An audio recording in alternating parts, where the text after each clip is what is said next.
Berbanding terbalik dengan Mercedes yang tambah gacor setelah memasang komponen baru, Ferrari yang akhir-akhir ini rajin melakukan upgrade, tapi performanya malah downgrade dan makin loyo di pertengahan musim 2024. Kecepatan Ferrari seakan-akan mandek sampai di GP Monaco saja, dan setelah itu mereka menghilang dari persaingan di papan atas. Sejak kemenangan dramatis Charles Leclerc di rumahnya sendiri, Ferrari praktis cuma mencetak 50 poin tambahan di konstruktor dan terpaut jauh dari tim-tim rival di atasnya. Padahal Ferrari saat ini masih bertengger di urutan kedua konstruktor klasemen, dan jika mereka masih underperform, tidak heran kalau saat jeda musim panas nanti mereka akan disalip oleh McLaren atau bahkan Mercedes. Walau masih bisa koleksi satu podium di Austria lewat Carlos Sainz, tapi itu adalah podium durian runtuh karena didapat sebagai dampak dari insiden Norris dan Verstappen. Sementara sepanjang balapan, ia kesulitan untuk keep up dengan Piastri serta Russell. Paling menderita tentu Charles Leclerc, yang sepertinya jatah hokinya sudah habis di Monaco, di mana sejak raih kemenangan, ia cuma bisa mendapat 12 poin saja sampai di Silverstone kemarin. Dari 4 balapan terakhir, Leclerc cuma bisa raih poin di Catalunya saja, di mana ia bisa finish di posisi kelima. Sementara 3 lainnya, ia tak mampu finish di zona poin, di mana salah satunya adalah di DNF di Kanada. Sejak Monaco, Leclerc memang seperti kehilangan taji dan mendeskripsikan frustrasinya sebagai hal yang lebih menyeramkan dari mimpi buruk.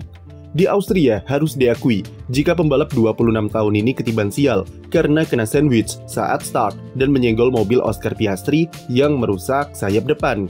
Tapi di Kanada dan Inggris, Leclerc jatuh ke dalam lubang yang sama, yaitu terlalu reaktif terhadap cuaca yang berubah-ubah dan mengacaukan balapannya sendiri. Terlepas dari segi strategi yang kacau dan lucu, kalaupun strateginya benar pun, Ferrari tak akan bisa berbuat banyak juga dalam 4 balapan terakhir. Apalagi di Silverstone, ketika mereka bisa-bisanya kalah dari Nico Hülkenberg yang memakai Haas di sesi kualifikasi. Secara garis besar, performa SF24 memang menurun sejak Monaco dan seakan-akan mengalami downgrade, padahal Ferrari berulang kali gembar-gembor soal upgrade mereka yang diklaim merupakan evolusi dari pengembangan mobil musim ini. Tentu kita masih ingat ketika Ferrari memberikan upgrade besar di Imola yang dilabeli sebagai SF24 Evo yang pada akhirnya mampu membawa kemenangan bagi Leclerc di GP Monaco. Tapi ya sudah, setelah itu tidak ada lagi performa yang spesial dari Ferrari. Di Kanada mereka kehilangan sentuhan, dan dari situ terbukalah fakta jika skuad Maranello belum bisa menyelesaikan masalah yang ada di mobil musim ini. Kemenangan di Monaco bisa terjadi karena Ferrari fokus 100% ke kualifikasi dan mengeksploitasi keunggulan driving style dari Leclerc yang cocok di sana. Kelemahan mereka di race pace jadi tertutupi karena karakter Monaco yang sulit menyalip dan permainan manajemen ban yang terjadi saat balapan. Pendekatan itu tak bisa mereka pakai lagi di Kanada dan kembali menunjukkan semua permasalahan yang Ferrari alami musim ini, dari optimalisasi suhu ban di kualifikasi sampai kacaunya keseimbangan mobil di tikungan. Pada seri selanjutnya di Spanyol, Ferrari mengetahui kalau mobil mereka masih problematik dan mempercepat peluncuran upgrade yang seharusnya dijadwalkan untuk GP Inggris, jadinya langsung dipakai di Catalunya.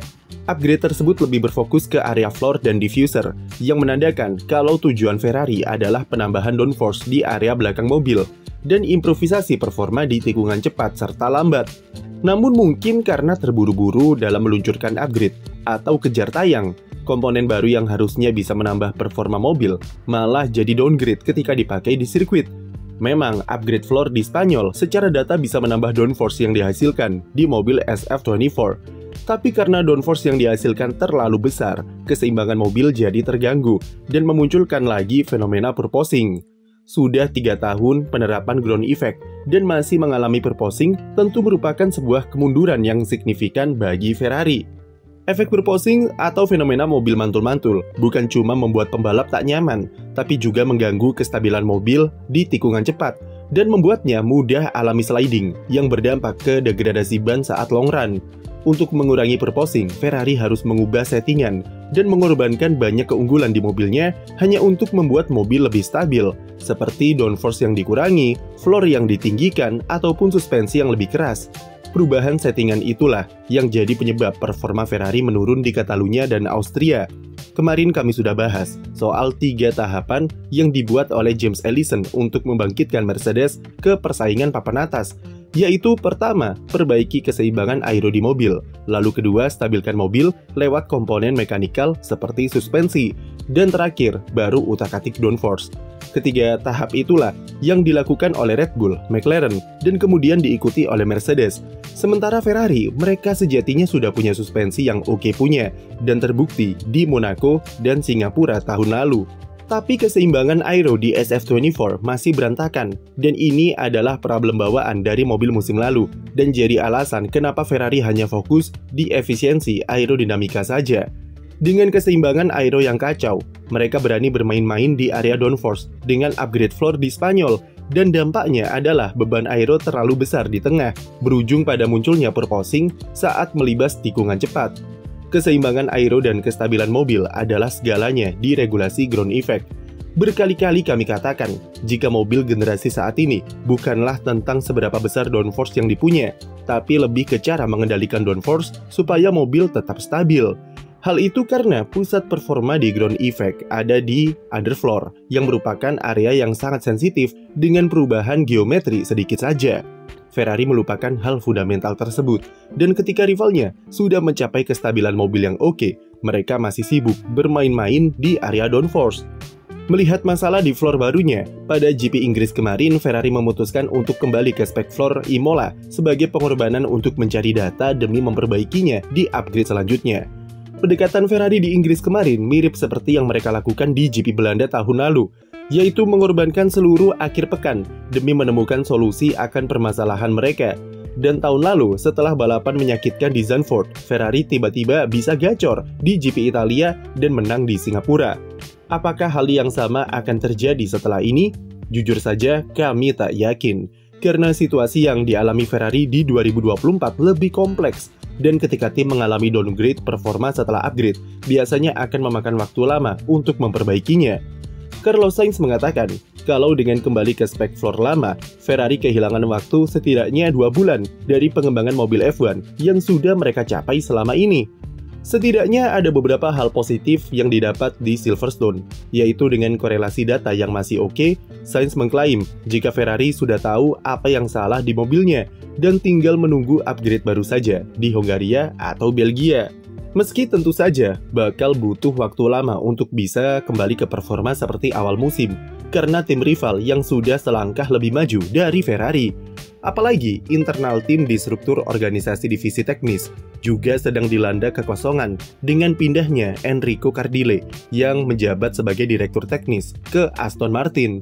Kabarnya posisi Cardile akan digantikan oleh rekrutan Frederick Vasseur dari Mercedes yang mulai bekerja di Maranello mulai Oktober nanti, yaitu Loic Serra. Hal positif lainnya adalah bisa jadi kepergian Cardile ke Aston ini bakal membuka kemungkinan bagi Adrian Newey untuk gabung ke Ferrari. Mengingat Cardile di Aston Martin langsung diberi jabatan Chief Technical Officer yang merupakan jabatan tertinggi di divisi teknis, otomatis nyaris tak ada tempat bagi Newey di sana. Kalaupun ada sebagai penasehat, peluang konflik atau beda pendapat pasti sangat besar. Ferrari lebih menjanjikan secara posisi jabatan untuk memberikan Newey porsi yang lebih besar untuk terlibat di dalam tim. Cuman, untuk saat ini, belum ada info lebih lanjut soal Newey yang masih diperebutkan oleh Aston Martin dan Ferrari, di mana sang desainer jenius masih punya waktu untuk memutuskan sampai bulan September mendatang. Apapun yang terjadi, Ferrari lagi-lagi harus muhasabah diri, karena memalukan dengan regulasi ground effect yang sudah berjalan 3 tahun, dan tim-tim rival yang sudah selangkah lebih maju. Sekian video dari kami, jangan lupa beri like dan subscribe untuk konten F1 lainnya.